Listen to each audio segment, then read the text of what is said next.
Next ప్రశ్న వచ్చేసి ఇది కూడా జాగ్రఫీ నుంచి చాలా టైమ్స్ రిపీట్ అయింది అనమాట. Wheeler Island. Wheeler Island was the former name of which of the following island. మనకి మామూలుగా వీలర్ ద్వీపం అనమాట. సో వీలర్ ద్వీపం అని చెప్పేసి ఒక ఐలాండ్ ఉంటుంది, వీలర్ ద్వీపం. సో దీవి అనమాట. ఈ వీలర్ ద్వీపానికి పేరు మార్చారు, ఇప్పుడు కొత్త నేమ్ పెట్టారనమాట. ఆ కొత్త పేరు ఏంటని చెప్పేసి అడుగుతున్నారు. ఇది కొంచెం ఓల్డ్ ప్రశ్నే, కానీ ఎక్కువ టైమ్స్ రిపీట్ అవుతుంది అనమాట. అందుకే నేను ఈ ప్రశ్న తీసుకున్నాను.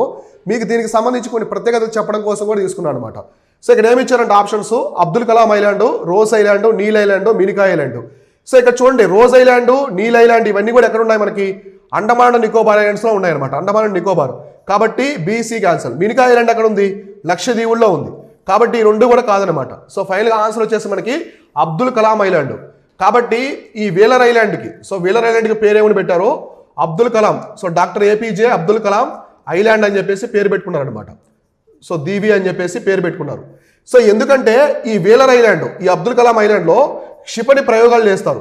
మన భారతదేశానికి సంబంధించినటువంటి క్షిపణి ప్రయోగాలు జరుగుతాయి అనమాట. సో మనకి ఉన్నాయి కదా ప్రళయ క్షిపణి, ఇటువంటి పెద్ద పెద్ద అగ్ని క్షిపణి ఇవన్నీ ఉన్నాయి కదా.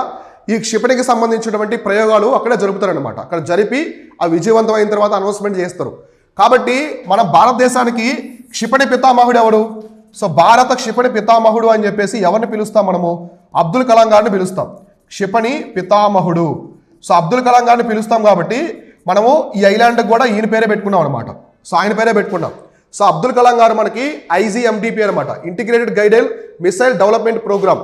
So integrated guided missile development program. So ఈ ప్రోగ్రాం వల్లే మన దేశానికి క్షిపణులు తయారు చేశారు. సో క్షిపణులు అనేది తయారు చేశారు అనమాట. ఈ మెథడ్ని కనుక్కున్నది ఎవరంటే మన అబ్దుల్ కలాం గారు. సో మన మాజీ రాష్ట్రపతి అయినటువంటి అబ్దుల్ కలాం గారు అనమాట. ఈరోజు మన దేశం అనేది చాలా రక్షణగా ఉంది, మనం ప్రశాంతంగా నిద్రపోతున్నామంటే ఆ రోజు ఆయన చేసినటువంటి కృషి అనమాట.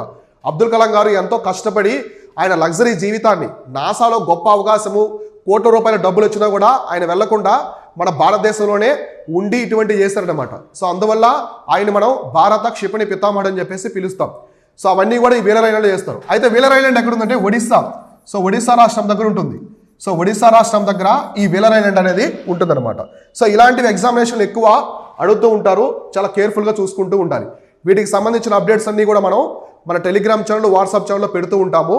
వాటికి సంబంధించిన లింక్స్ అనేది డిస్క్రిప్షన్లో ఇచ్చాను, అక్కడి నుంచి మీరైతే జాయిన్ అవ్వండి.